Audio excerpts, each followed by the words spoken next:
আগামী 13 তারিখ ঢাকা সকাল সন্ধ্যা লকডাউন, এবং লকডাউন বলতে লকডাউন কোন যানবাহন, দোকানপাট, অফিস আদালত কোনোভাবেই চলতে পারবে না। 13 তারিখ আর 14 তারিখ 15 তারিখ এইটা বুঝি না, আমরা কোনো তারিখ বুঝি না।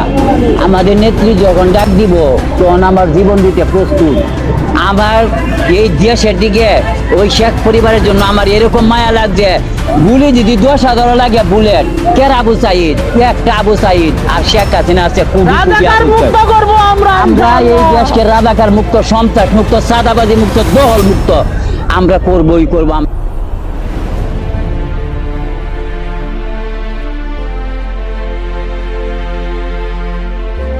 13ই নভেম্বরকে কেন্দ্র করে আমাদের বাংলাদেশের অন্তর্বর্তীকালীন সরকার, মানে দর্শক বন্ধুরা, এতটাই আসলে ভয়ের ভিতরে যারা যে রয়েছে, যেখানে বাংলাদেশ সেনাবাহিনীরা, সবচেয়ে মজার বিষয় হচ্ছে শেখ হাসিনার ভয়ে, যেখানে 13ই নভেম্বরের আগেই আপনার জানেন যে বাংলাদেশ সেনাবাহিনী তারা ম্যাজিস্ট্রেসি পাওয়ার নিয়ে বাংলাদেশের রাজপথে ছিল। এখন তারা সেই ক্ষমতা ইউনূসের হাতে আপনার বোঝাই দিয়ে তারা ক্যান্টনমেন্টে অলমোস্ট তারা চলে যাচ্ছে। এখন আমাদের বাংলাদেশের নিরাপত্তা যেই গোয়েন্দা সংস্থা আছে, তারা পুনরায় আবার সেনাবাহিনীকে ইনফর্ম করেছে যে আপনারা রাজপথে থাকুন 13ই নভেম্বর কিংবা 14ই নভেম্বর পর্যন্ত, না হলে বাংলাদেশ আওয়ামী লীগ কিংবা শেখ হাসিনা যেদিনকা নাকি আপনার 13ই নভেম্বর শেখ হাসিনার আসলে ফাঁসির রায়টি জানানো হবে। আর এটাকে কেন্দ্র করেই কিন্তু 13ই নভেম্বর আওয়ামী লীগের এই সমাবেশ কিংবা হরতাল বা লকডাউনের ডাক দিয়েছে। আর এটাকে কেন্দ্র করেই চরম পরিমাণ ভয় রয়েছে অন্তর্বর্তীকালীন সরকার ডক্টর ইউনূস। মানে তারা ভাবতেছে যে শেখ হাসিনা বা আওয়ামী লীগ অনেক দিন ধরে তো আসলে বলতেছে, ওই যে রাখাল আর একটা বনের গল্প বলেছিলাম, মনে আছে? যে এক এলাকায় একটা রাখাল ছিল, আর সেই এলাকার পাশেই একটা বন ছিল। রাখাল প্রতিদিন সেই বনে তিনি গরু চড়াতে যেত, আর গরু চড়ানোর অবস্থায় এলাকাবাসীর সাথে তিনি কিছুটা আসলে দুষ্টমানা করতো। সেটা হচ্ছে বাগাইলো রে বাগাইলো, আর এলাকার মানুষও লাঠি সোঁটা নিয়ে তারা সেখানে চলে যেত, যে দেখতো যে নাই। এমন করে একবার ছাড়া দুইবার ছাড়া 3বার, কিন্তু বাঘ কিন্তু পায় না। কিন্তু অন্তর্বর্তীকালীন সরকার রাজপথে তার যে নিজস্ব বাহিনী আছে, তাদের কিন্তু ঠিকই অবস্থান কিংবা গার্ড কিন্তু দিয়ে রেখেছিল। এখন সেটারই আকাঙ্ক্ষা করতেছে যে রাখাল যেহেতু একবার ছাড়া 3বার ওই বাগাইলো বইলা যে আসলে আমাদেরকে ধোকা দিচ্ছে, আর শেখ হাসিনার ফাঁসির রায় আমরা ঘোষণা করব 13ই নভেম্বর।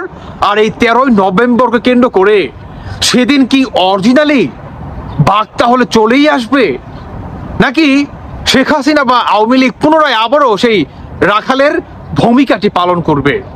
দর্শক বন্ধুরা, সবচেয়ে মজার বিষয় হচ্ছে এটারই আকাঙ্ক্ষা বা এটারই তীব্র ভয় আসলে ইউনূস সরকারের কলিজার ভিতরে এখানে বাসা বাইদা বৈশা রয়েছে।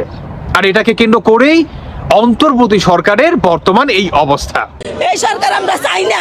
এই সরকারে আমরা এই সরকার বৈশা ভর থেকে আমরা শ্রমিকরা ফেরত লাগতি। এই শ্রম ভবন কারে দিয়া, এই শ্রমিক দিয়া, এই পুলিশ বাহিনীর পোশাক কারে দিয়া, এই শ্রমিক দিয়া, এই শ্রমিকের বানানো পোশাক পুলিশের শৈল্য, এই উপদেষ্টা শৈল্য কার পোশাক বানানো? আমরা শ্রমিকরার পোশাক বানানো। এর কাম দেশ চালানো না, যে দেশ চালাইতে পারবো না এই গতিতে থাকার কোনো অধিকার নাই। আজকে 10টা টাকা চাইছি নাস্তা খাবারের জন্য, তাও আমি খাইতে পারছি না। আজকে এই বেলা হয়েছে ফেরে কোনো নাস্তা নাই। কেন সরকারে কি খায় নাই? সরকার কি উবাস হয়েছে?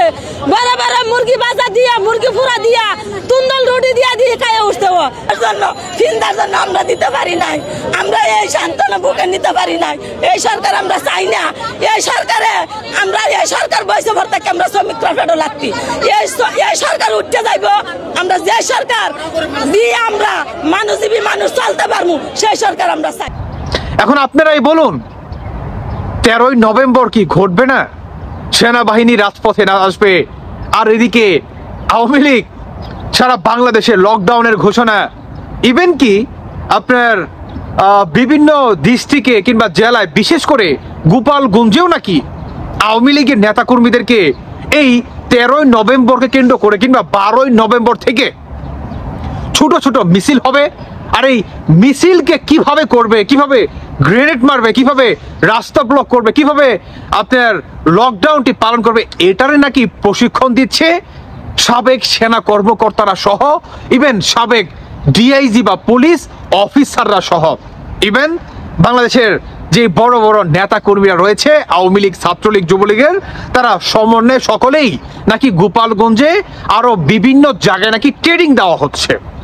এখন অন্তর্বর্তীকালে সরকার তারা আসলে এভাবে প্রকাশ করছে যে প্রায় আপনার 2 থেকে 3 কোটি মানুষের প্রশিক্ষণ দেওয়া হচ্ছে।